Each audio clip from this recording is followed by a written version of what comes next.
Ayan na, luto na mga palangga ang ating dinner. Ayan, yung isda na niluto ko dito sa air fryer, mga palangga.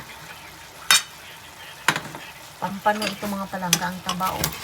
Hindi ko ito nilagyan ng mantika, mga palangga. Nagmantika lang siyang pusa, oh. Tingnan mo, kasarap. Ang lutong pa mga palangga. Ang lutong niya. Oh. Sarap. So, ako lang ang kakain yan, mga palangga. O, tignan mo. Healthy food tayo ngayong gabi, mga palangga, no?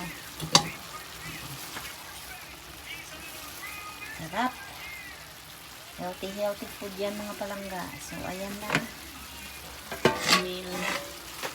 Nutusan tayo ng ating asawa. Hey, bebe, ka nyo. Get this. Put that.